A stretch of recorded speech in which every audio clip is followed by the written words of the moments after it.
Hi, I'm Carrie K. Steele, President of the Metropolitan Water Reclamation District of Greater Chicago.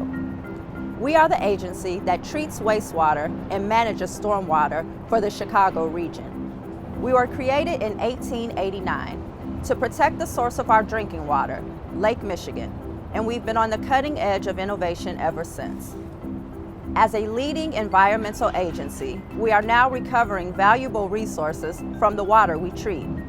We are also working to reduce our energy use and have instituted a variety of creative means to reach that goal. These efforts will reduce greenhouse gases, promote a cleaner water environment, and provide a return on investment that will benefit taxpayers. It's an exciting time to be part of a governmental agency that is able to create resources out of what was previously considered waste. If you're interested in the work we do, we invite you to tour our facilities or email us and give us a call to find out what's going on in the exciting world of water. The MWRD treats and discharges over 1 billion gallons of water per day on average, and the treated water can be used for a lot of purposes. Though it's not quite drinking water, it can be used in place of drinking water for processes such as industrial cooling, cleaning, and irrigation. Use of the clean water at our facilities saves a considerable amount of energy and money and reduces the demand for drinking water. Here at the Stickney plant, we use about 6 million gallons per day for our internal purposes. We're here at the Solids Management Facility, one of many we have at the Water Reclamation District. Here we receive the organic matter, which is the residual from the wastewater treatment process. That organic matter, called biosolids, comes to these facilities and we further process it into a premium compost product or air-dried product to be used on baseball fields, golf courses, all different types of end uses. We are not only harvesting nutrients, we are harvesting organic matter which soils need in order to function properly. Soil is an ecosystem. In order for the ecosystem to operate properly, it needs nutrients and organic matter, and biosolids supply that. Biosolids provide an array of nutrients, including macro and micronutrients like calcium and iron, which turf grass is able to absorb and helps make it more resistant to foot traffic. For a park like Maggie Daly, where there's lots of kids playing and other pedestrians, it's important for the turf grass to be resistant to that impact. We're at the Calumet Water Reclamation Plant anaerobic digester complex. The digesters take in the organic material that is removed from the treatment process and break it down into smaller, simpler components, very much like our stomachs break down food. We have capacity in our digesters here to take on more organic material that are waste from places like dairies or breweries, ethanol production plants, food plants, places where they have wastewater that contains organic material. We can increase the feeding capacity from the current feed rate of about 800,000 gallons a day, adding another 100,000 to 200,000 gallons a day, increasing our digester gas production up to about 1,700 cubic feet a day, about a 60% increase. That's enough natural gas to heat about 900 homes.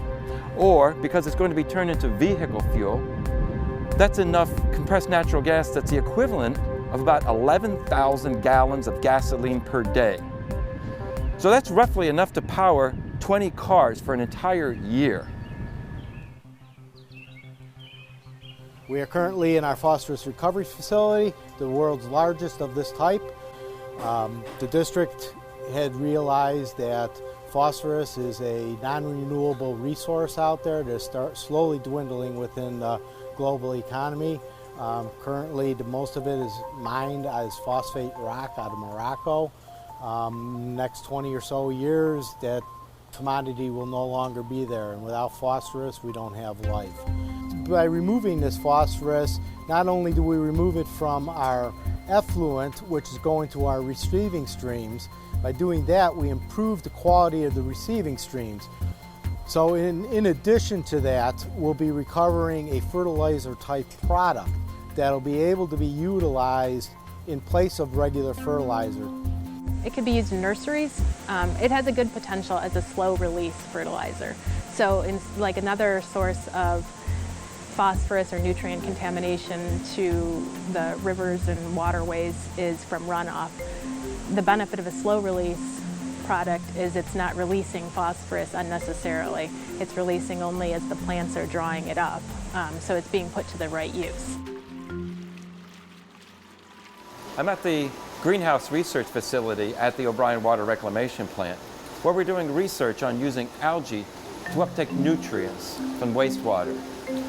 This is a technology called Revolving Algae biofilm reactor. It was designed by two scientists at Iowa State University. It was originally designed for agriculture applications, and we are applying it here in a unique application for wastewater treatment.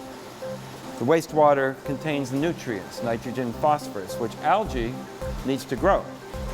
The concept using algae for removing nutrients is that the algae can then be reused in some manner, turned into usable products like fertilizer or bioplastics, fish food, bioacids, industrial dyes. So we are putting algae to work for us to recover the phosphorus, to put it back into the economy, back into the cycle, and create useful products. We are here on the Kiri Water Reclamation Plant, which we're using the constant temperature of our sewer system to reduce the cost of the heating and cooling by approximately 40% in the administration portion of that plant. Every home has the AC system in it. When you're looking at your bill in the summer, you notice how high it is, how much you have to pay in the summer, and that mostly is related always to the condensing unit. Instead of the condensing unit outside with the noisy fan, which you guys hear every day, we have, in our case, we're using effluent water to cool the refrigerant down and in the summer, or heat refrigerant up in the winter. We're using the free effluent water, always on the constant temperature for our benefits.